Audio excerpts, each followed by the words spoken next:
आज की इस संवाद की कड़ी में आप सभी का स्वागत करते हैं। हमारे साथ आज की बातचीत में रविशंकर जी उपस्थित हैं, जो हमारे इस संवाद श्रृंखला में हमारे साथ जुड़े हैं। तो रवि जी, आपका स्वागत है आज की बातचीत में। आप सुन पा रहे हैं रवि जी? जी, बिल्कुल, बिल्कुल मैं सुन रहा हूँ। जी जी मेरा नमस्कार आपको और जी सभी दर्शकों को मेरी हार्दिक शुभकामनाएं।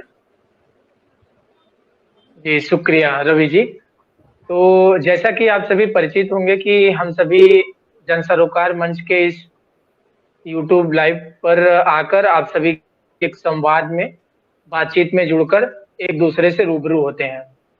और आज की बातचीत का थोड़ा-सा विषय आप सभी के बीच रखना चाहेंगे और साथ ही साथ चर्चा के संदर्भ में फिर आगे बढ़ेंगे। तो आज की बातचीत में हम सभी जुड़े हैं एक अपने वक्ता की पुस्तक है, जिस पुस्तक का शीर्षक है सरयू से सागर तक।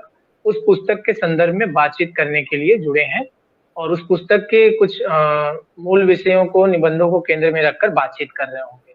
तो सबसे पहले पुस्तक पर बातचीत करने से पहले हम अपनी ओर से थोड़ा-सा विषय रखना चाहेंगे।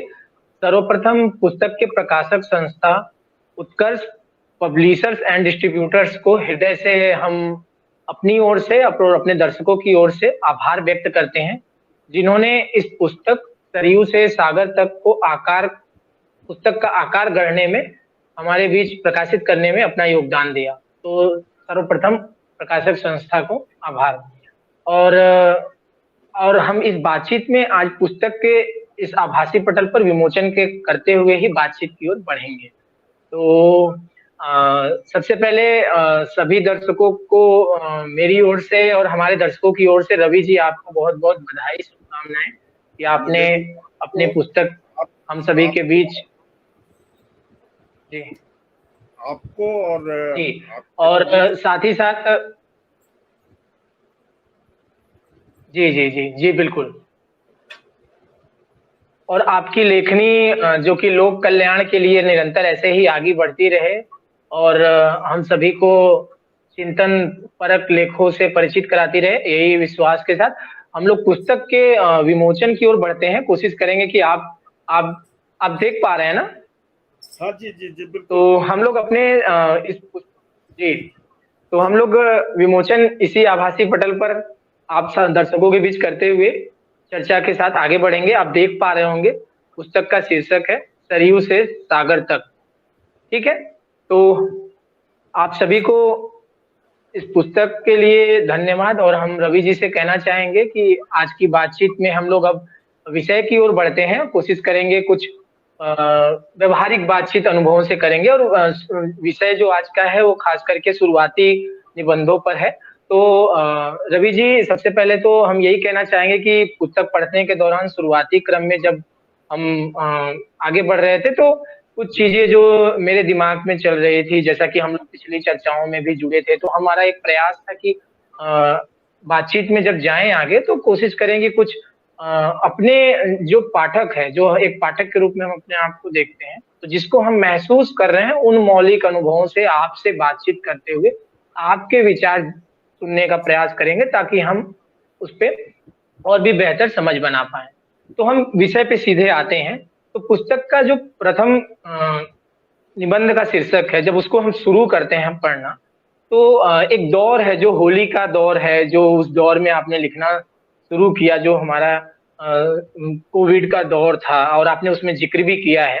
तो जब हम ये कह रहे हैं कि अभी जस्ट आपको भी पता होगा कि संयोगवश अभी 10 दिन पहले होली बीती है और होली का वो संदर्भ जब आप पुस्तक लिखना शुरू कर रहे थे और आपने उस दौरान लिखा, तो उस समय को अगर आप सोचें, जैसे हम सोच रहे हैं कि उस समय को सोचें और संयोगवश आज हम फिर उसी दौर में आ गए हैं, मार्च का 2022 का समय।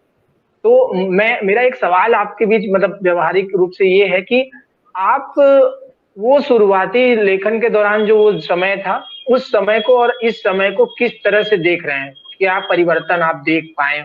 उस समय में वो जो भय का दौर था, आपने लिखा भी है, और भय के साथ-साथ एक ऑनलाइन दौर चल रहा था और काफ़ी सारी चीज़ें लिखी पढ़ी जा रही थी। तो मैं चाह रहा हूँ कि आप इसी प्रश्न पर अपने विचार रखें कि जब आप उस समय लेखन में व्यस्त थे और अभी का जो समय है हम बातचीत के लिए संयोगवश इसी समय के दौर में उपस्थित हैं, तो थोड़ा आप अपने अनुभव रखें कि क्या परिवर्तन आप देख पाए उस होली से और इस होली तक की यात्रा में। जी। कोविड से पहले जो होली थी, उस होली में हम लोगों ने होली को बड़ी ही सतर्कतापूर्ण ढंग से मनाया। एक्चुअली होली का त्यौहार हम सभी के लिए अ, एक जितने मन के तटबंध होते हैं, उन सभी मन के तटबंधों को खोलते हुए और जो हमारा आपसी जो भाईचारा होता है, एक नौ वर्ष की जो मंगल कामना होती है, कुछ वैसा ही पुट लिए हुए, थोड़ा बेपरवाह होते हुए हम गरिमामय ढंग से होली का त्यौहार मनाते हैं। और हमारे भारतीय भूमि के लिए होली का त्यौहार बहुत बड़ा त्यौहार होता है, जिसमें लोग थोड़ा अपने आप को उन्मुक्त भी समझ होते हैं, उन्मुक्त स्वयं भी महसूस करते हैं। उस समय का जो पूरा का पूरा वातावरण था, इस तरह की आशंकाएं पहले से भी सरकार के द्वारा बताया गया था कि कोविड का संक्रमण हो चुका है और इसमें सावधानी बरतने की आवश्यकता है। लेकिन इसके बावजूद चूंकि पूरे वर्ष भर में एक बार होली होती है, उत्सव, चूंकि भारत उत्सव धर्मी देश है और उत्सव धर्मी देश होने के नाते हमारी जो उत्सव धर्मिता है, उस उत्सव धर्मिता को हम खोना नहीं चाहते।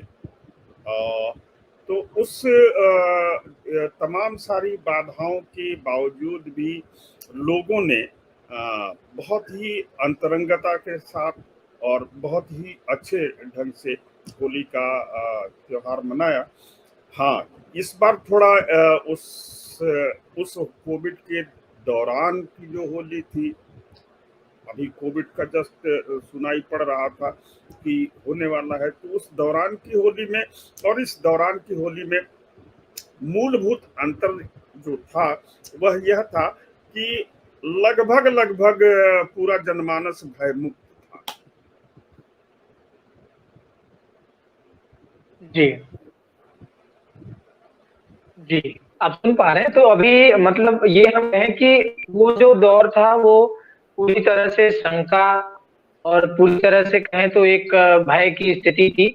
अभी वो दौर हम अब देखें तो अभी हम लोग ये कह सकते हैं कि स्थितियां बदल गई हैं, लेकिन अभी भी हमें सावधानी बरतनी है, एहतियात बरतनी है और सुरक्षित रहने के जो भी प्रावधान नियम है उसको हमको पालन करने हैं, है ना।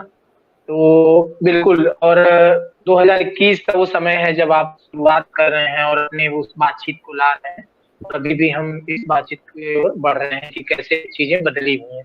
तो थोड़ा सा एक और इसी से मतलब मिला जुला अगर अनुभव रखें कि मतलब बातचीत में जैसे शुरुआत करते हैं ना, तो पढ़ने के दौरान पुस्तक में तो अपने लेख का जो शुरुआती हिस्सा है जिसमें अमृत विचार के संपादक श्री शंभू दयाल जी ने अपने विचार प्रस्तुत किए हैं संक्षेप में, तो उन्होंने एक जिक्र किया है उसमें कि आपके जो लेखन का पूरा मतलब पुस्तक का प्रारंभ है और उसमें लेखन जो है, तो उसमें उन्होंने जिक्र किया है कि भाषा जो है काफी प्रांजल है, मतलब एक तरह से कहें तो एक संस्कृत को लिए हुए, लपेटे हुए और एक मतलब साहित्यिक काफी भाषा है। और उन्होंने इसका जिक्र किया है कि सामान्य पाठक के लिए ये जो लेख है पुस्तक में वह मतलब रुचि के लिए उस रूप में ना जुड़े जितने की एक चिंतनशील पाठक समाज के लिए। उनका ये कहना भी है कि वो कह रहे हैं कि सामान्य पाठक के लिए हो सकता है थोड़ा बोझिल हो,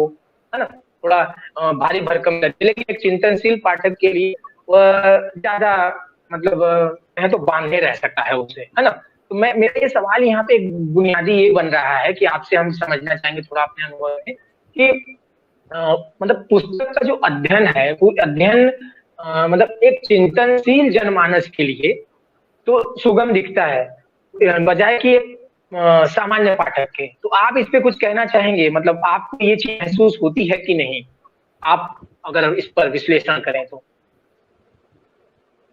देखिए, भाव जब गहरे होते हैं तो भाव की अभिव्यक्ति के लिए भाषा का क्लिष्ट होना स्वाभाविक होता है। किसी भी चिंतन और लेखन दो अलग अलग विधाएं हैं। चिंतन आप द्वारा अन्वेषित की गई चीजें होती हैं और लेखन आपके द्वारा देखी हुई जो चीजें होती हैं। आपका जो लोक लेखन होता है वही आपका लोक लेखन होता है। तो लोक लेखन और लेखन से जो चिंतन उभरता है, उस चिंतन में जो चिंतन की जो स्वाभाविक अभिव्यक्ति है और चिंतन की जो शैली है, उस स्वाभाविक अभिव्यक्ति और उसकी शैली में भाषा का थोड़ा प्रांजल हो जाना, यह बहुत ही स्वाभाविक है। आप अगर पुराने समय के साहित्यकारों को आप पढ़ेंगे, जयशंकर प्रसाद की कामायनी पढ़ेंगे, निराला की कविताओं को पढ़ेंगे, अन्य जितने भी हैं, दिनकर जी को पढ़ेंगे, दिनकर जी की रस्म रति और जो रचनाएं हैं आप उनको पढ़ेंगे तो आपको लगेगा कि थोड़ी सी भाषा क्लिष्ट है। और भाषा वस्तुतः भाव की संयोगिकता जितनी ज्यादा घनिष्ठ होती है, भाव संप्रेषण जितना ही ज्यादा गठा हुआ होता है, निश्चित रूप से उसको अभिव्यक्त करने के लिए भाषा ही एक माध्यम है और भाषा प्रांजल होगी ही होगी। जहाँ तक वाजपेयी जी के लिखने का प्रश्न था कि भाषा वो चिंतन जनक भाषा, उनके कहने का जो संदर्भ था, उस संदर्भ में सिर्फ और सिर्फ इतना ही था कि आज जो हिंदी पट्टी में हिंदी की दशा है, वो दशा बड़ी चिंताजनक है। बच्चे अंग्रेजी में पास हो जा रहे हैं। पिछले साल के बोर्ड को छोड़ दीजिए तो उसके पिछले साल के बोर्ड में करीब करीब 10 लाख बच्चे फेल हुए थे। तो जो नेशनल लेवल पर, राष्ट्रीय स्तर पर जो हिंदी का जिस तरह से पराभव हो रहा है, जिस तरह से लेखन की शैली चल रही है, उसमें जो अपवर्धन आए हैं, उस अपवर्धन के क्रम में इसे निश्चित रूप से कहा जा सकता है कि मैंने थोड़े से संश्लिष्ट हिंदी का प्रयोग किया है, संस्कृत निष्ठ हिंदी का प्रयोग किया है। ये मैंने किया नहीं, वस्तुतः स्वाभाविक रूप से जब भाव प्रवणता होती है तो हर भाव की अभिव्यक्ति के लिए वही शब्द उपयुक्त होते हैं जिन शब्दों को हमारे लिपिकारों ने, जो लिपि के जो शिल्पकार रहे हैं, उन सभी लोगों ने जिस लिपि का विकास किया है, उसी लिपि के शिल्पकारों के विकास के क्रम में जो शब्द उद्भूत होते हैं उस ध्वनि से, उसी की वह सहज अभिव्यक्ति है। वह कोई बहुत कठिन नहीं है, वह कोई बहुत कठिन नहीं है। जी, तो जैसा कि आपने कहा कि एक चिंता जो वो इसलिए कठिन है, वो इसलिए कठिन प्रतीत हो रही है, वो इसलिए कठिन महसूस हो रही है कि चूंकि जो हमारा जो हिंदी का संसार है, वो हिंदी का संसार धीरे धीरे धीरे धीरे धीरे धीरे क्रमशः सिकुड़ता जा रहा है, इसलिए कठिन है। वस्तुतः वह कहीं कठिन नहीं है।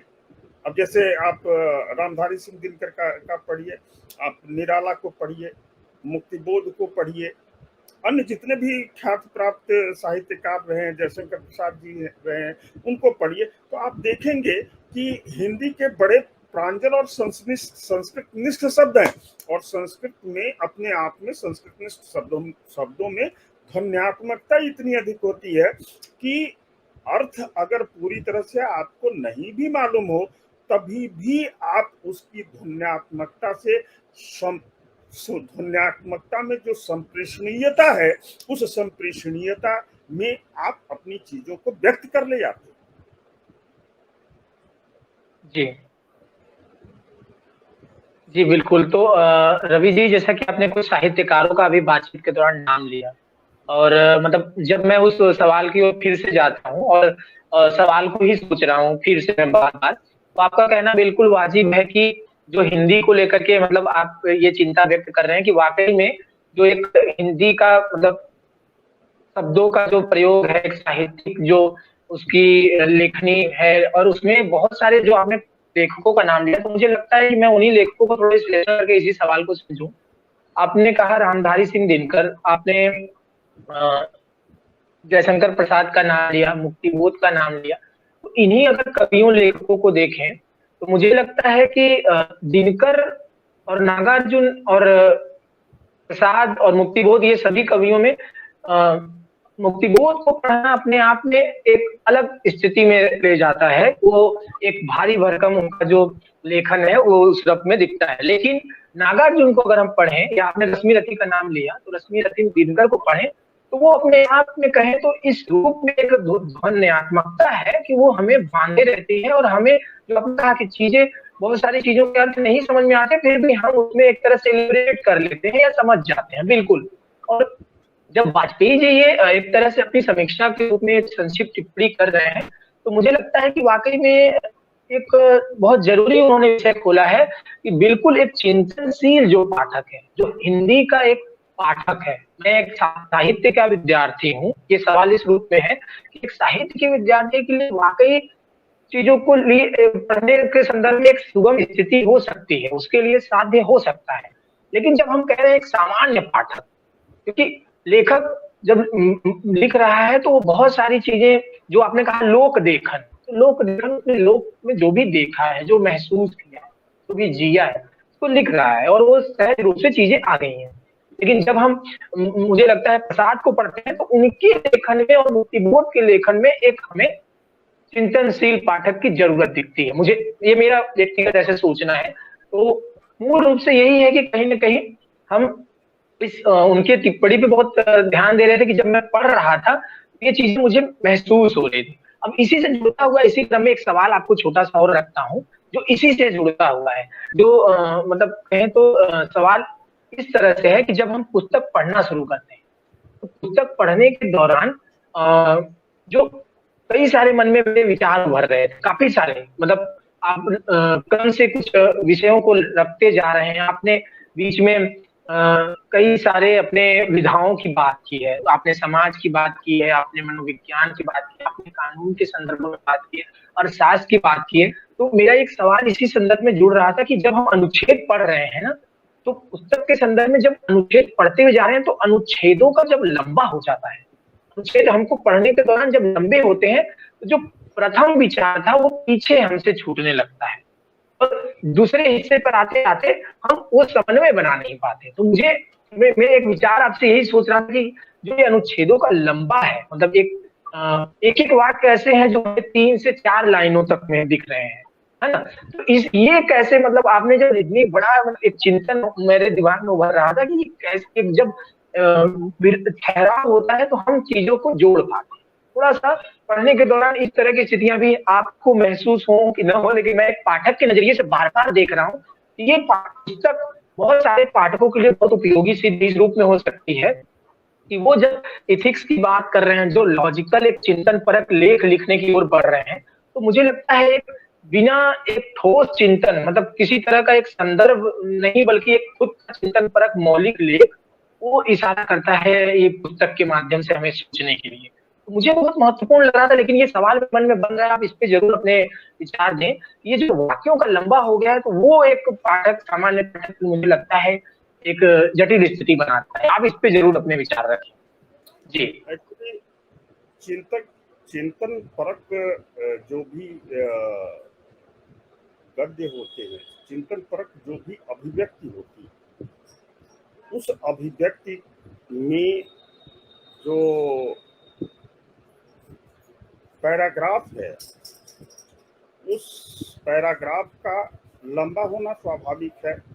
वो लंबा इसलिए होता है कि जिन चीजों को आप व्यक्त करना चाह रहे हैं वह चीजें वही नहीं ठहरती हैं, वह एक लंबी श्रृंखला लेती हैं, लंबा एक समय लेती हैं, और वो कुछ लंबे वाक्यांशों के बाद जाकर के रुकती हैं।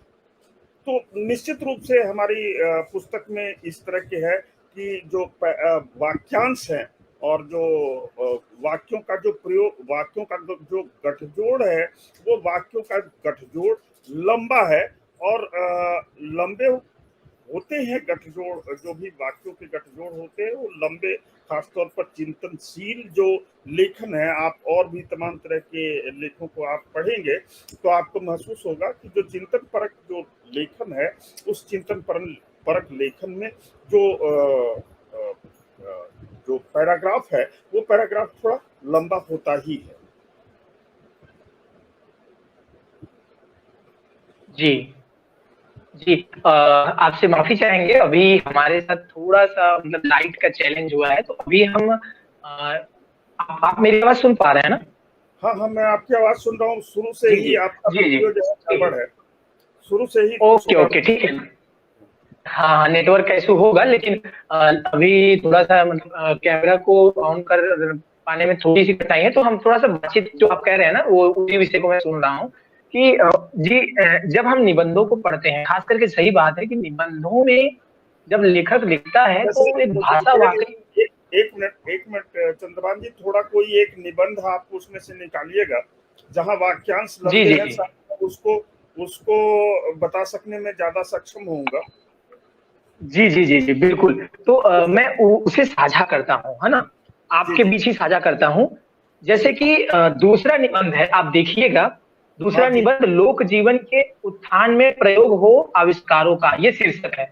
अब जी जी इसी शीर्षक निबंध का मैं पढ़ रहा हूँ सातवां लाइन जहाँ लिखा है, हाँ भारतीय शिक्षा पद्धति में गणित का योग व योग का भाग समानुपातिक है या नहीं, इसके लिए वर्णमाला का प्रयोग करना, साहित्य की सामाजिक भूमिका का निर्वहन करना व राजनीति का संस्थागत उपयोग एवं इतिहास से जीवन जीने की कला व भूगोल से पर्यावरण विज्ञान का ज्ञान व दर्शन शास्त्र की जिज्ञासा से उत्फुल्ल जीवन मूल्यों के प्रति प्रतिबद्धता का जब तक सम्यक व न्यायपूर्ण बोध व अर्थशास्त्र में मानवीय मूल्यों में आर्थिक विभाजन न, कानून में नियमों के प्रति मानवीय दृष्टि का विकास लोक जीवन में समाज के लिए समर्पित नहीं होता है।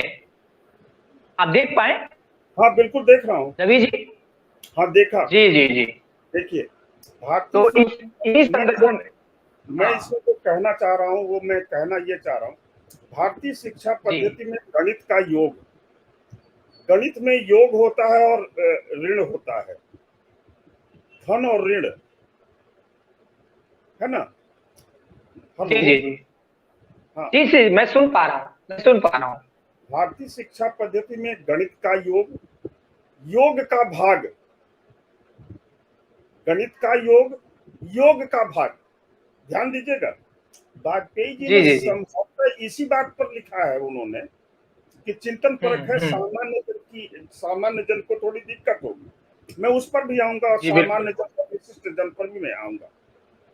बिल्कुल। भारतीय शिक्षा पद्धति में गणित का योग व योग का समानुपातिक भाग, गणित में एक समानुपातिक फार्मूला होता है। कॉन्सेप्ट।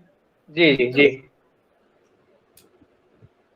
समान भाग समानुपातिक है कि नहीं है या नहीं, इसके लिए वर्णमाला का प्रयोग करना,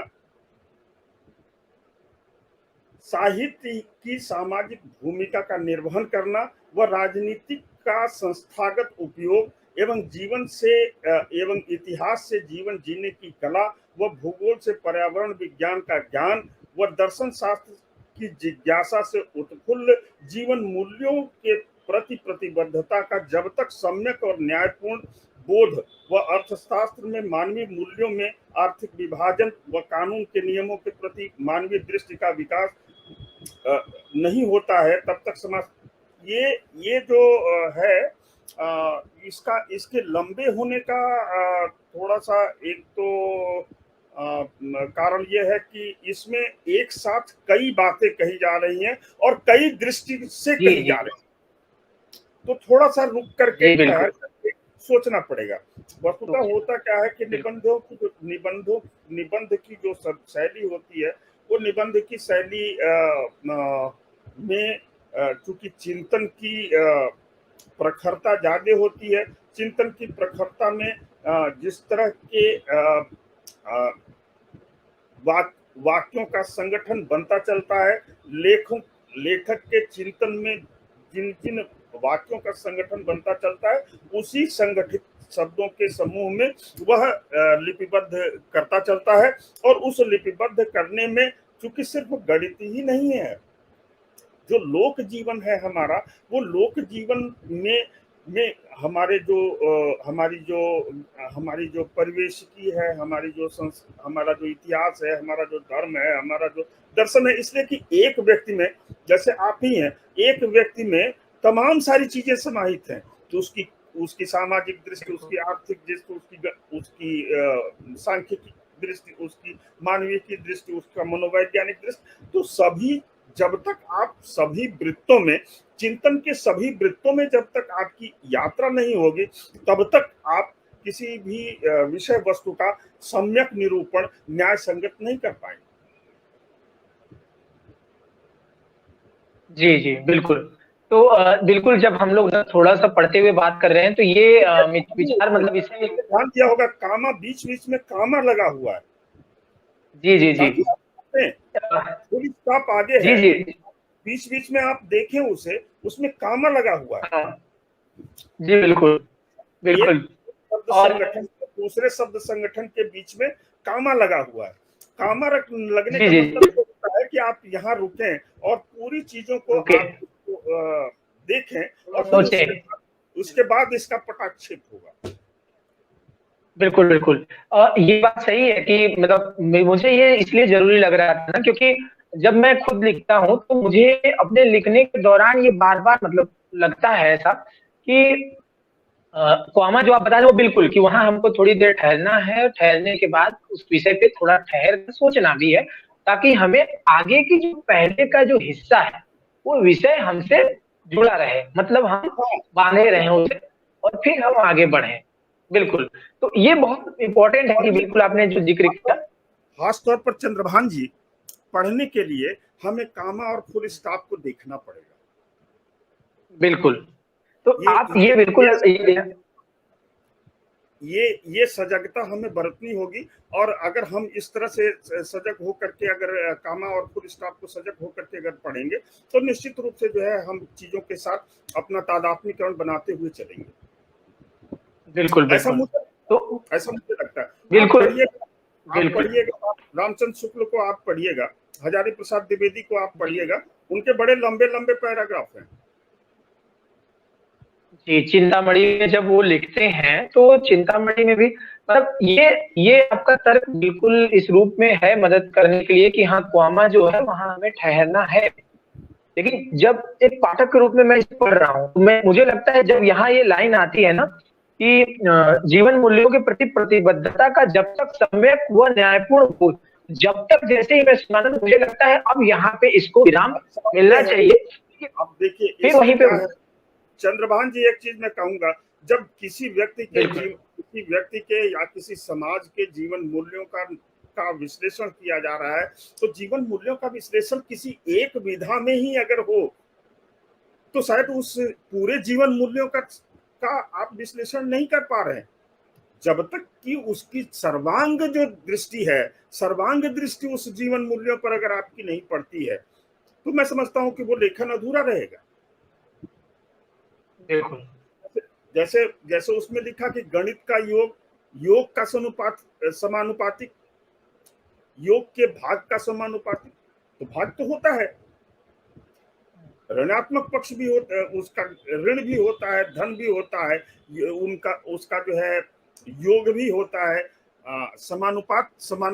समानुपातिक जो सॉल्व करने की जो उसके गणित के सॉल्व करने की जो प्रक्रिया, उसमें समानुपातिक भी निकाला जाता है। तो जी जब तक आप जीवन मूल्यों के, राजनीति के, धर्म के, दर्शन के एक जो जीवन शैली है या जीवन मूल्य है, जब तक जीवन मूल्यों में अंतर स्पर्शनीय दृष्टि नहीं होगी और सारे चीजों को अगर आप व्याख्यायित नहीं करते चलेंगे, तो हमें लगता है कि वह लेखन अधूरा होगा। वह एक कहानी हो सकती है, वह एक कविता हो सकती है, वह एक संस्मरण हो सकता है, लेकिन वह चिंतन नहीं हो सकता। जी बिल्कुल, बिल्कुल धन्यवाद रवि जी, आपने थोड़ा सा मदद किया अपने अनुभव रखते हुए। तो इसी इसी विषय के साथ साथ एक इसी जो हम लोग अभी अनुच्छेद पढ़ रहे हैं, इसमें वो जो लाइन है कि मतलब मेरा सवाल उसी से जुड़ा है कि कानून में नियमों के प्रति, क्योंकि आप अपने आप में एक एडवोकेट हैं और आपसे ये अनुभव हम जरूर सुनना चाहेंगे कि कानून में नियमों के प्रति मानवीय दृष्टि का विकास कैसे संभव किया जा सकता है, क्योंकि आपने बहुत ये जिक्र किया है, तो बहुत सही। आप जरूर इस पे थोड़ा विस्तार से अनुभव रखें। देखिए, दो तरह के हमारे यहाँ जो भी लेजिस्लेशन है, मेरा जहाँ तक व्यक्तिगत मानना है कि जो भी हमारी विधायिका है या हमारी जो संसद है, उसके द्वारा जो कुछ भी अधिनियमित किया जाता है, वह अधिनियम हमारे फायदे के लिए किया जाता है, नागरिकों के फायदे के लिए किया जाता है, वो बेनिफिशियरी लेजिस्लेशन होते हैं। जब हम किसी चीज को अपने नागरिकों के हित में हित को समझते हुए जब कोई अधिनियम बनाते हैं, तो वह अधिनियम हमारा न्याय संगत होता है। जहां कहीं भी हम रोकते हैं उनके जो मूलाधिकार हैं या जो उनकी उनकी जो बेसिक जो उनके अधिकार हैं, उसको जहां कहीं भी हम कर्टेल करते हैं, जहां कहीं भी हम उसको घटाते हैं और उसके द्वारा हम जो लेजिस्लेशन करते हैं, अगर वह लेजिस्लेशन बेनिफिशरीज लेजिस्लेशन नहीं है, प्रोहिबिटेड लेजिस्लेशन है, तो मैं समझता हूं कि वह लेजिस्लेशन न्याय संगत नहीं है, मेरी अपनी खुद की दृष्टि में। जी बिल्कुल। तो मतलब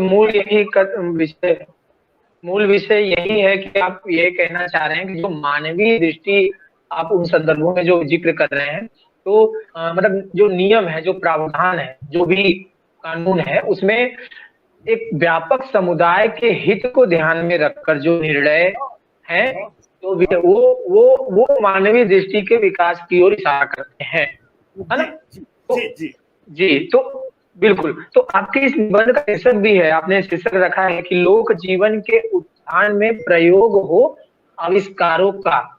जी। तो इस शीर्षक के पीछे थोड़ा अपने अनुभव रखें, प्रयोग हो आविष्कारों का लोक जीवन के उत्थान में, लोक के अब उत्थान में। लोकतंत्र उत्थान में एक्चुअली है क्या कि कुछ चीजें हम सैद्धांतिक रूप से कुछ चीजों पर हम आधारित होते हैं, अवलंबित होते हैं, उसे उसको अपना समर्थन देते हैं सैद्धांतिक रूप से।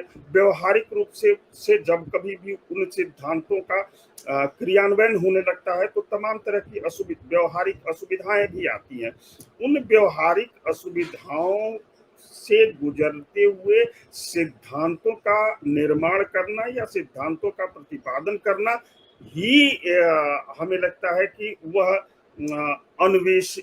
अन्वेषकीय दृष्टि होगी।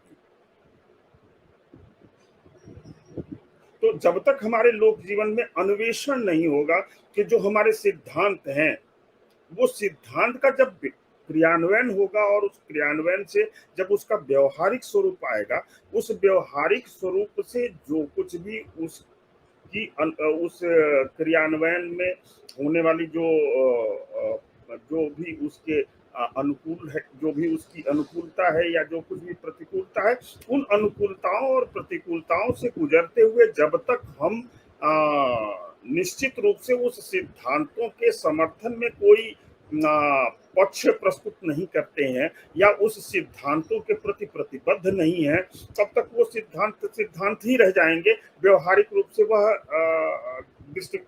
रूप से उसका क्रियान्वयन नहीं होगा।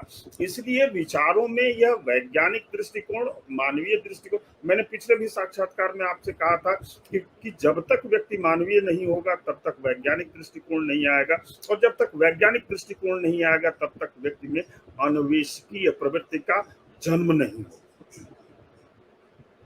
जी जी बिल्कुल। तो बिल्कुल आपका ये कहना बिल्कुल जरूरी भी है और सही भी है कि ये जरूरी है, मतलब हम इस चेतना के साथ जब आगे बढ़ते हैं तो हमें काफी सारी चीजें, जो हम कह रहे हैं क्रिएशन की, आप आविष्कार की बात कर रहे हैं, मतलब एक तरह से अन्वेषित करना, नई चीजों को इजाद करना, तो वो तभी संभव होगा जब आप तार्किक रूप से एक सवालों के साथ, ये कोई भी विषय है तो ये क्यों है, इसके क्या मायने हैं और ये कैसे हमें मदद कर रही है, जो भी है, तो वो एक वैज्ञानिक जो हम दृष्टिकोण की बात कर रहे हैं वो इशारा करता है। और एक और अच्छी बात ये है कि जब हम इस पूरे विषय को देखते हैं, मतलब मैं एक समेकित रूप से, समग्र रूप से देखता हूँ, तो मतलब आपने ये भी जिक्र किया है बहुत अच्छा कि पाठ्य सामग्री का उपयोग करके, जब हम कह रहे हैं कि कोई पाठ्य सामग्री है और उस पाठ्य, अभी आप सैद्धांतिक की भी बात कर रहे थे, एक तो होता है कि एक हमारा व्यवहार जगत है, एक सिद्धांतिक जगत है, सिद्धांत। तो जो विद्यार्थी का जो जीवन है, जो उसमें बहुत सारी सामग्रियां, बहुत सारी चीजें हैं, तो जो विद्यार्थी के जीवन में उस सामग्री का जो पाठ्य सामग्री है, जो हमारा, जैसे हम खुद हम कहें कि हमारी एक प्रक्रिया है कि हम बच्चों के साथ, शिक्षकों के साथ एक डेली लाइफ में अलग अलग प्रक्रियाओं में, पुस्तकों के साथ, अवधारणाओं के साथ कार्य करते रहते हैं, उसमें जूझते हैं, अपनी समझ विकसित करते हैं। तो इस पुस्तक में भी ये जिक्र मुझे एक जगह मिला कि जो पाठ्य सामग्री का उपयोग करते वो विद्यार्थी के जो जीवन में उस सामग्री का उतना प्रभाव नहीं पड़ता जितना जीवन अनुभव का। मतलब ये जिक्र जब आप करते हैं तो मुझे मुझे रामविलास शर्मा, मुझे हजारी प्रसाद द्विवेदी का जिक्र याद आता है। वो कहते हैं कि जीवन अनुभव जो ज्ञान है, उस जीवन अनुभव का ज्ञान, वो बहुत सारे ज्ञान, जो वांग्मय का ज्ञान है उससे कहीं बड़ा है। तो वो जो जीवन अनुभव है उसका जिक्र आप भी करते हैं कि वो सिद्धांतिक जो ज्ञान है उसके सम्मिश्रण से उत्पन्न आचरित ज्ञान से प्राप्त होता है। तो जाहिर सी बात है, सैद्धांतिक ज्ञान की हम बात कर रहे हैं तो वो हमारे पुस्तकों के अध्ययन अध्यापन से संबंधित है, और उसको जब हम एक तरह से आचरण में लाते हैं, अपने व्यवहार जगत में लाते हैं, उसको जीते हैं, उसको अनुभव करते हैं, महसूस करते हैं, तब हमको लगता है कि वो ज्ञान की सार्थकता बेहतर है। और इसका जिक्र आप भी कर रहे हैं, तो मुझे ये विषय पढ़ते हुए काफी मदद मिला कि वाकई में ये ये अपेक्षा हर लेखक में। इस पुस्तक में मैं चाहूंगा आपको बताना, इस पुस्तक में ये जी जी सारी बिल्कुल। चीजें उद्धृत की गई हैं। इसमें जी ये सारी चीजें उद्धृत की गई हैं। एक्चुअली होता क्या है कि जब कभी भी हमारा, हम जो किसी चीज को हम जब ग्रहण कर रहे होते हैं, पुस्तकीय रूप से, लिपिबद्ध रूप से हम जब किसी चीज को ग्रहण कर रहे होते हैं, देख करके जब हम किसी चीज को ग्रहण कर रहे होते हैं, तो जो तुलनात्मक दृष्टि हमारी बनती है, उस तुलनात्मक दृष्टि का में जो हमारा अनुभूत्यात्मक ज्ञान होता है, वो शायद बहुत ज्यादा प्रमुख होता है। वह बिल्कुल सैद्धांतिक होता है और ना ही वो बहुत ज्यादा व्यवहारिक और यथार्थ के धरातल पर खड़ा हुआ मिलता है। बिल्कुल। और क्योंकि उससे हम जुड़ते भी बहुत। कोई चीज वायवीय तो हो नहीं सकती है। बिल्कुल। और वही है तो मुझे लगता है फिर हमारा वो जो आप कह रहे हैं कि एक जुड़ाव बनना है, या जो उसपे एक स्थिरता के साथ एक पकड़ बनना है, वो हो संभव नहीं है। तो संभव तब होगा जब वो जीवन अनुभव को अपने साथ मिश्रित करके चल रहा हो। जीवन अनुभव का जब बात आता है तो हम वहां पे अपने आप को देख पाते हैं, क्योंकि हम जीवन अनुभव बोल रहे हैं तो मतलब हम वहां पे उपस्थित हैं, हमारा समय, हमारा जीवन जो भी है, चीजें आसान हो जाती हैं। एक इसी विषय में एक और मेरा जिक्र आ रहा है अपने पुस्तक के संरचना के संदर्भ में, कि आपने हर निबंधों में अंतिम में एक मतलब कोटेशन के रूप में प्रकाशन संस्था ने काफी मूल विषयों को लाकर रखा है। ये मुझे काफी बेहतरीन लगा, अच्छा लगा कि जब हम जनसत्ता की संपादकीय पढ़ें, या फिर हम अपने शिक्षा जगत में एनसीएफ, नेशनल करिकुलम फ्रेमवर्क पढ़ें, तो उसमें हर अध्यायों के कुछ मूल विषयों को एक अच्छे से, उसको मतलब कहें तो हाईलाइटेड करके एक बॉक्स में प्रकाशित किया जाता है। मतलब ये एक इशारा ये होता है कि पाठक पूरे निबंध को तो पढ़े, लेकिन जो वो विषय है उसे बार बार पढ़ने के लिए इशारा होता है कि वो बहुत इंपॉर्टेंट चीज है और वो मदद करता है। तो ये संरचना रूप में इस पुस्तक में भी मुझे देखने को मिला, मुझे काफी अच्छा लगा कि ये ऐसा होना चाहिए। मतलब जो हमको मतलब उस विषय को ज्यादा ध्यान दे जाता है कि ये इसी से लिया हुआ एक इम्पोर्टेंट विषय है, इसको देखना जरूरी है। तो ये मुझे काफी अच्छा लगा। नहीं नहीं, उसमें उसके तो लिए मैंने उनसे निवेदन भी किया था। अपने जो उत्कर्ष अच्छा प्रकाश चंद्र चतुर्वेदी जी हैं, मैंने उनसे निवेदन भी किया था कि बहुत जी जी जी। हमारे पाठक ऐसे होते हैं जो कि बड़े ही उच्च मेधा के होते हैं, वो जो बॉक्स में लिखा रहता है उस बॉक्स में से ही वो पूरे शब्द संरचना और पूरे के पूरे वो लेख को समझ जाते हैं। अपना उनका समय बहुत ज़्यादा जाया नहीं होता, उन्हें बहुत ज़्यादा पढ़ना नहीं होता। तो जो सारगर्भित जो चीज़ें हैं, जिन चीज़ों को उस लेख में विश्लेषित किया गया है बृहत्तर रूप से, उसको वह संक्षिप्त रूप से जान करके बृहत्तर रूप से वो अपने ढंग से विश्लेषित कर पाएंगे। इसलिए भी मैंने उस ब्लॉग के लिए मैंने कहा था कि हमारे यहाँ बड़े उच्च मेधा के भी लोग हैं, वो उस ब्लॉग को देख करके अपने ढंग से भी चीजों को विश्लेषित कर पाए, उनकी भी एक दृष्टि उपजे, कुछ और अन्वेषण हो, कुछ और सृजन हो।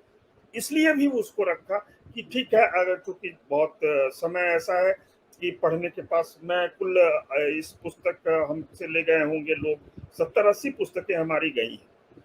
तो जिस जी जी स्पीड जी। से पुस्तकों को पढ़ने का क्रम है, पुस्तकों के प्रति जो जिज्ञासा है लोगों की, और आज के वर्तमान समय में जो पुस्तकों को पढ़ने के प्रति जो अरुचि है, वह जो बिल्कुल अरुचि है, उसके लिए एक ये भी एक उसका दूसरा पक्ष रहा है कि वह जो अरुचि है, वह अरुचि 10 शब्दों में भी रुचिकर अगर हो जाए तो समझा ये जाएगा कि उपलब्धि इस पुस्तक की। पुस्तक को लिखा गया वह सार्थक हो गया। बिल्कुल बिल्कुल। नहीं, अच्छा है आपकी ये चिंता और आपका ये पहले से ही जो सोच तैयारी है ना, ये बहुत इंपॉर्टेंट है कि आपने इस रूप में मतलब प्रकाशन के संदर्भों में आपने चर्चा की, और ये बहुत मुझे अच्छा लगा, इसलिए मैं मुझे पढ़ते हुए महसूस हुआ। एक इसी इसी विषय से जुड़ा हुआ ना, तो अपने तीसरे निबंध में बॉक्स में एक जिक्र आया है, उसे आपसे थोड़ा साझा कर रहे हैं, आप विचार रखिएगा। सहमति में असहमति को देखना और असहमति में सहमति को देखना, यह दृष्टा की दृष्टि पर निर्भर करता है। यहाँ यह देखना पड़ेगा कि हम असहमत होते क्यों हैं। असहमति एक विचार है जो परिवेश जनित है। परिवेश से ही आपके व्यक्तित्व में आग्रह एवं पूर्वाग्रह का जन्म होता है। इसे थोड़ा जरूर अपने विचार रखते हुए व्याख्यायित करें अपने अनुभव। एक्चुअली जो हमारे हमारी जो पूरी संरचना होती है या प्राकृतिक जो संरचना है, वह पर्यायवाची के साथ साथ विलोम भी है। एक उसके समानांतर शब्द भी हैं और उसके विलोम भी हैं। तो जैसे हम में सहमति का जन्म होना एक बहुत बड़ी अच्छी चीज है। इसके साथ ही साथ हम में असहमति का भी जन्म होता है।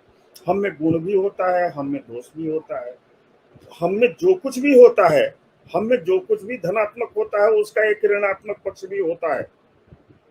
तो जो जो हमारा ऋणात्मक पक्ष हो रहा है, वह वस्तुतः हमेशा ऋणात्मक नहीं रहता, वह बहुत कुछ सहमति में ही रहती है। जैसे सहमति में असहमति को देखना, अब सहमति में असहमति किस बात की है? सहमति जैसे कोई आपने कोई वस्तु अगर या आपने कोई विचार प्रस्तुत किए, उस विचारों में से किसी व्यक्ति की सहमति हो ये कोई जरूरी नहीं है, उसकी असहमति हो सकती है। उसकी असहमति जो है उस विचार से या उस विचारों की श्रृंखला से जो असहमति है, वह कहीं न कहीं उस सहमति से उपजी हुई ही असहमति है। इसको मैं थोड़ा सा और जो है एलेबरेट कर रहा हूँ। इसे स्ट्रिक्ट धन और ऋण के मामले में न देखा जाए, इसे संवाद और प्रतिवाद और संवाद के संदर्भ में समझा जाए। प्लेटो एक अपने उसमें कहता था कि सत्य को जानने का एक सबसे बड़ा तरीका ये है कि वाद स्थापित करो, फिर उसके बाद प्रतिवाद करो, तब संवाद की स्थिति होगी। तो वाद, चूंकि प्रतिवाद जब हो रहा है तो प्रतिवाद में वाद का ही निरूपण हो रहा है, प्रतिवाद वाद से अलग नहीं है। प्रतिवाद में वाद भी समाया हुआ है, तो वाद के अस्तित्व से ही प्रतिवाद है, तब भी उसका संवाद बन रहा है। तो सहमति जो है वो सहमति में असहमति को देखना, मतलब उस सहमति से जो असहमति है उसको देखना, और असहमति से जो आपकी सहमति बनती है, क्योंकि असहमति से जो आपकी सहमति बनती है, ये जो सहमति आपकी है वो दृष्टा के दृष्टि पर निर्भर करता है कि आप उसको किस तरह से देखते हैं, सहमतियों को किस तरह से देखते हैं, असहमतियों को किस तरह से देखते हैं। सहमतियों में आप क्या क्या चीज देखते हैं और असहमतियों में आप क्या क्या चीज देखते हैं। वस्तुतः जितना असहमत होकर के जितना जीवन मूल्यवान है, उतना ही जीवन मूल्यवान सहमत होकर के भी है। तो सहमति में असहमति को देखना, वैचारिक असहमति को देखना, सहमति को और ज्यादा पुख्ता करना है। इसके लिखने का मतलब जी जी असहमत जी, तो मतलब होगा। कभी कभी क्या होता है कि हर व्यक्ति किसी न किसी चीज से असहमत रहता है, हर चीज से ही असहमत रहता है। तो असहमति, आखिर असहमति एक विचार है। असहमति ये है जहां परस्पर प्रतिकूलता हो, आपके मन के प्रतिकूल हो वो चीज, वहां से आप असहमत होते हैं। तो जहां प्रतिकूलता हो, अनुकूलता और प्रतिकूलता को जब गंभीर रूप से, तात्विक रूप से आप इसे समझ जाएंगे, तो आप सहमति और असहमति और दृष्टा के दृष्टि को भी अच्छी तरह से समझ जाएंगे। जी बिल्कुल। और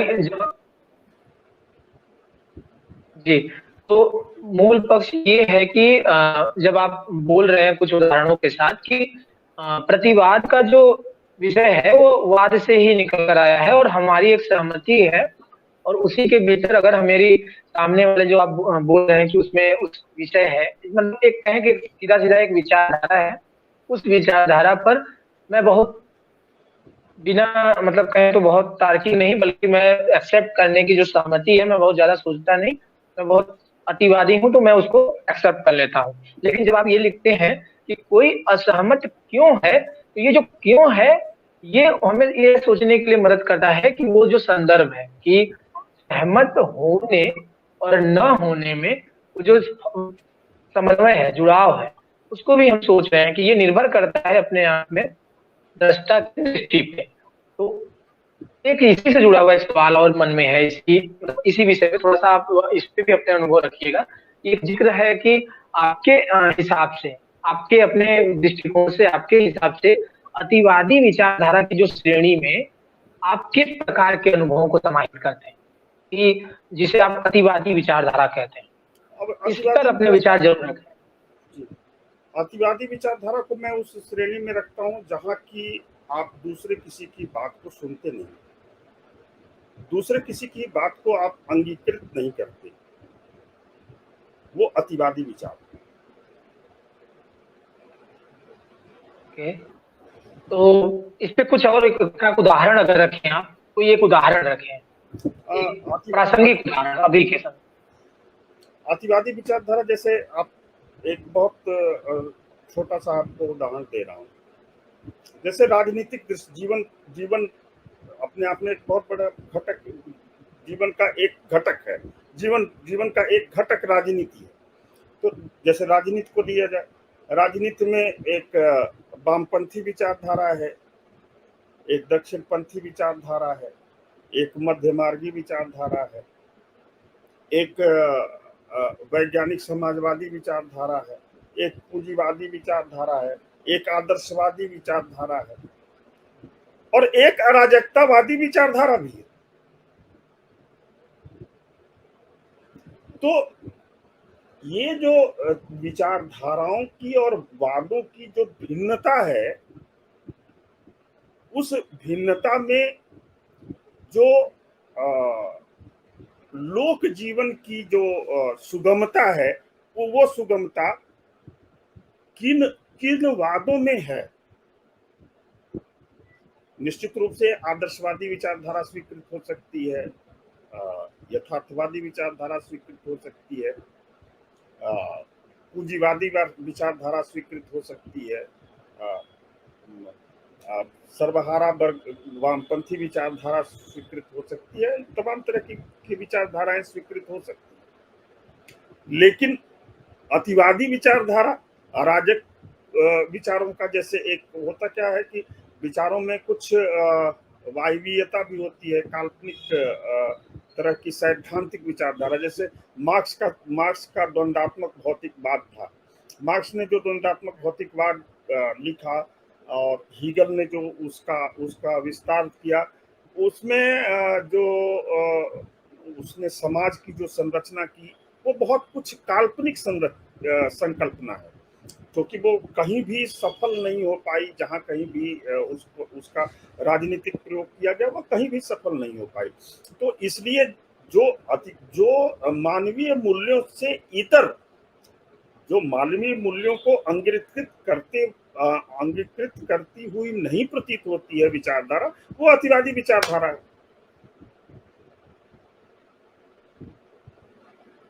जी। तो मतलब आपने कई सारे विचारधाराओं का जिक्र किया, तो मैं एक उदाहरण मेरे मन में आ रहा है, थोड़ा सा आपके अनुभव को ले रहा हूँ कि आपने मार्क्सवाद का नाम लिया, आपने द्वंदात्मक भौतिकवाद का नाम लिया, आपने वामपंथ का नाम लिया। तो अब जान रहे होंगे कि जैसे नागार्जुन की हम बात करें, तो नागार्जुन अपने आप में प्रगतिशील कवि हैं, लेकिन जब हम देखते हैं कि एक समय ऐसा आता है कि वो मार्क्सवाद से बहुत प्रभावित है। एक समय आप देखते होंगे कि बहुत सारे दौरों में वो अलग अलग विचारधाराओं से मतलब जुड़े हुए दिखते हैं। वो नेहरू से एक समय बहुत प्रभावित थे, फिर एक समय वो नेहरू से बहुत आलोचनाएं भी करते हैं नेहरू की अपने दौर में उस समय। तो मुझे लगता है कि जब आप ये कह रहे हैं जिक्र ना कि आदर्शवादी, तो मेरे मन में बार बार ये विचार आ रहा है कि मैं एक व्यक्ति हूँ और मैं बहुत ही आदर्श को ज्यादा तवज्जो देता हूँ और मैं आदर्शवाद के अलावा और कुछ नहीं देखना चाहता। तो मुझे लगता है ये अपने आप में अतिवादी विचारधारा से ही जुड़ा हुआ विषय है।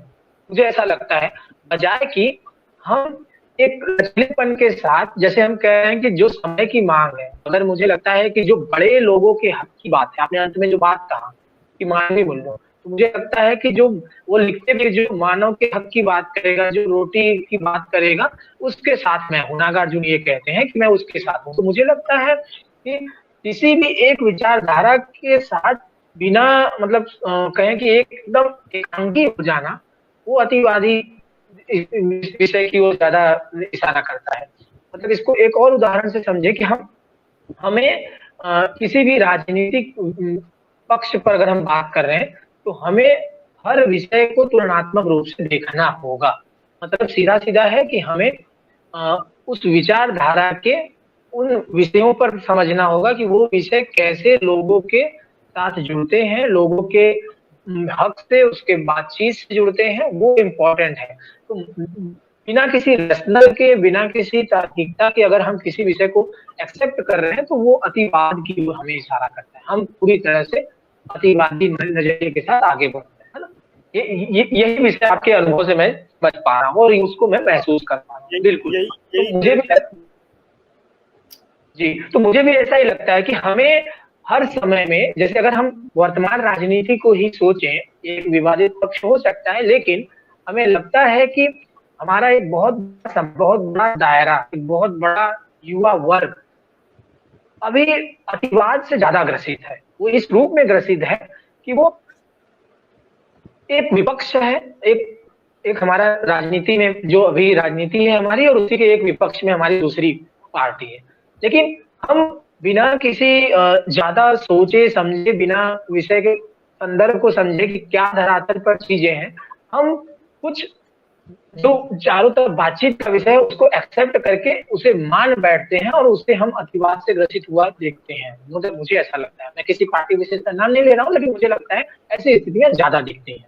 तो ये बहुत जरूरी है कि हमें हमारा जो समय है उसमें अतिवाद बहुत अपने प्रबल रूप में है, इससे हमें बचना चाहिए। मुझे लगता है अतिवाद से बचने का एक ही विषय है कि हमें हर विषय, हर संदर्भ, हर विचारधारा को समझते हुए, एक उसके पक्ष को देखते हुए, लोगों के साथ वो विचारधारा कैसे काम कर रही है, कैसे जुड़ रही है, उस चीजों को समझ कर ही हम अगर काम करें, तो वो मतलब कहें तो एक साम्यवादी और एक व्यापक नजरिए के साथ आगे बढ़ेगी। वो जो जो हमें मार्क्स के यहाँ दिखता है ना?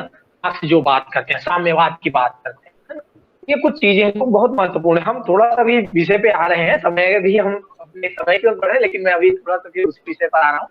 तो एक सवाल इसी के इर्द गिर्द है, अभी हम चाहेंगे, हमारा अंतिम ही सवाल है कि अभी आपने जो पुस्तक पढ़ने के दौरान जिक्र किया है एक बेहद जिक्र किया है राम के संदर्भ में, और मैंने उस विषय को जब पढ़ा तो राम का एक विहंगम चित्र आपने उभारा है, एक विहंगम चित्र आपने चित्रित किया है लगभग 2-2.5 पृष्ठों में। तो आपने बताया है कि राम जो है वो मतलब सभी जगह विद्यमान है, और आप यह भी कह रहे हैं, एक मतलब वहां मेरा सवाल इसी पंक्ति पे बन रहा है कि राम का मूर्तिमान संस्थापक ही धर्म है। जब आप ये लाइन कहते हैं तो मेरे मन में ये विचार बन रहा है कि ये मूर्तिमान संस्थापक है कौन? ना आपने लिखा है राम का। मूर्तिमान संस्थापक ही नहीं तो मैंने नहीं लिखा है उसमें। मूर्तिमान जी। संस्थापक के घर में ना, ऐसा मैंने नहीं लिखा। एक्चुअली राम का अ, हमारे हमारे राम जो हैं वो हमारी विचारों में, हमारे प्राण में है। वस्तुतः है क्या, जो हमारी श्वास पर श्वास जो हमारी चलती है उसमें राम समाये हुए हैं। तो ये तो लोगों ने पृथक किया हुआ है कि धर्मों के बंटवारे लोगों ने किए हुए हैं। हमारी जो चेतना है, चेतना का बंटवारा तो नहीं किया जा सकता। तो मैं जो पूरे वैश्विक रूप से जो चैतन्यता है, वो चैतन्यता कण कण में जो चैतन्यता है, वो चैतन्यता में राम निवास करते हैं। जी, लेकिन ये तो है, बिल्कुल ये विषय है कि हाँ, इस तरह से हम संदर्भ को रखना चाहते हैं, लेकिन मैं जब उस पंक्ति पे आ रहा हूँ, ये पृष्ठ नंबर 26 पे ये पंक्ति है, अंतिम तीसरी पंक्ति है, अंतिम से तीसरी पंक्ति है। आप देखेंगे तो ये विषय इस रूप में है कि वस्तुतः राम समवेत है, ये बिल्कुल साफ बात है। राम का मूर्तिमान संस्थापक ही धर्म है, ये पृष्ठ नंबर 26 पे ये पंक्ति आई है, अंतिम से तीसरी। तो मेरा यही सवाल है कि ये मूर्तिमान संस्थापक किस रूप में, मतलब मैं उसे समझ नहीं पा रहा हूँ, मूर्तिमान संस्थापक। आप मूर्तिमान संस्थापक का मतलब उनकी मूर्ति को लगा देना ही नहीं है। मूर्तिमान संस्थापक का मतलब ये कि जो जिस तत्व की वजह से आप में चेतना है, वह मूर्तिमान संस्था, जिस तत्व की, जिस चेतन तत्व की वजह से, जिस प्राण की वजह से आप में चेतना है, हम में चेतना है, वह राम है। मेरे कहने का मतलब वहां यह है। अच्छा अच्छा, ओके ओके, नहीं तो इसीलिए मेरे मन में ये विचार बन रहा था कि ये जो मूर्तिमान संस्थापक ये कोई व्यक्ति विशेष है या ना जिसने ना संस्थापित किया है। ना ना और ना, हाँ, वही तो धर्म, मतलब ये वही जो हमारा प्राण तत्व है, जो आपका प्राण तत्व है, जिसके नहीं रहने से हम अचेतन हो जाते हैं, जिसके नहीं रहने से हमारा हमारा अस्तित्व ही समाप्त हो जाता है, उसी की स्थापना जो हम में, आप में, सब में गोचर हो रही है, वही राम है। जी बिल्कुल। तो ये पक्ष तो बिल्कुल जरूरी है कि हाँ, हमें इस रूप से देखना होगा, बजाय कि जो आजकल नारे रूप में आ जाते हैं चीजें ना, कि हम ये तो बहुत पिछले वाले आक्रोश की स्थिति साक्षात्कार में। में, पिछले साक्षात्कार में जी। भी मैंने इस बात का उदाहरण दिया था। पिछले हम्म। साक्षात्कार में तो मैं वही कहना चाह रहा हूँ कि हमें मतलब हम इस बात पर बहुत साथी बचते हैं कि धर्म को लेकर के एक ऐसा विषय है जिसको हम कहें तो असीमित चर्चाएं हो सकती हैं, एक असीमित बातचीत। लेकिन नहीं, खासतौर धर्म पर को लेकर के नहीं, मैं उसमें थोड़ा सा आपको करेक्ट करूंगा। खासतौर जी पर हिंदू धर्म के विषय में तमाम सारी चीजें हो सकती हैं बात, इसलिए कि हम प्रकृति आधारित धर्म है हमारा। हमारा 24 घंटे प्रकृति से सांगोपांग है। तो जो सनातन है, जो चिरंतन है, इसमें मैंने लिखा भी है अपने सरयू से सागर तक में, तो जो चरातन, जो सनातन है, जो जो नित्य नूतन है, जो जो जब वो चला ही, वो चलता ही जा रहा है, चलता ही आया है, चलता ही जाएगा। तो जो सनातन है, सनातन में तमाम सारे